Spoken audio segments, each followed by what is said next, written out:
kehidupan sudah ada sebenarnya dalam kehidupan kita. Misalnya umat Islam begawe, kita yang Hindu, yang apa, semua itu. Misalnya saya nikah lagi misalnya nikah, ya. Misalnya dia nikah lagi, amin.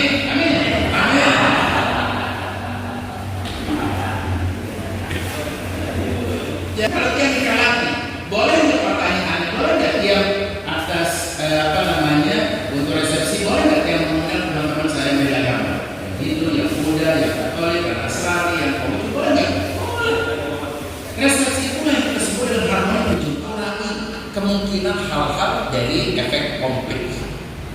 Sehingga FKUB ke depan atau lewat FKUB itu bersuara yang disebut dengan Roma Shelter atau Shelter of Homes, ya, Shelter Home, gitu ya, rumah aman.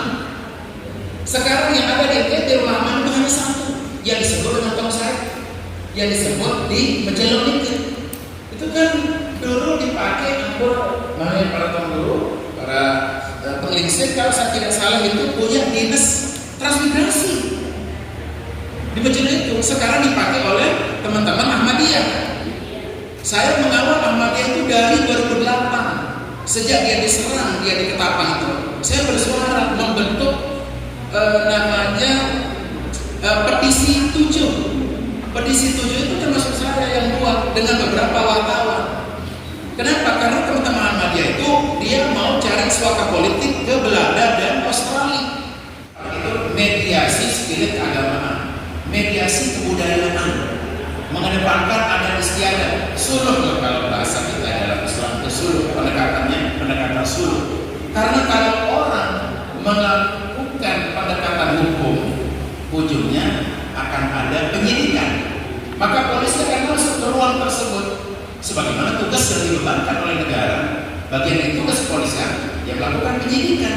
Kalau ada penyidikan, nanti naik. Semua kemudian itu tidak menarik laporan, ya naik ke kejaksaan nanti tinggal tunggu jadwal persidangan. Akhirnya kemudian akan terjadi lapor-melapor dan akan terjadi antara ini kedendam kesuman yang beranak keturunan. Satu jawabannya ada di undang-undang perpajakan. Apa undang perpajakan? Bahwa semua warga negara ya wajib membayar pajak sesuai ketentuan. Siap? Ada nggak ketentuan di sana yang bayar pajak itu Islam saja? Belum tuh bayar pajak ya? Wajib. Yang muda belum bayar pajak. Nah kalau kita semua bayar pajak, artinya fasilitas negara kita pakai bersama-sama. Jalan yang di depan ini dibangun oleh pajak siapa? Semua agama. Bukan hanya umat Islam, walaupun mayoritas. Bahkan kalau kita lihat sistem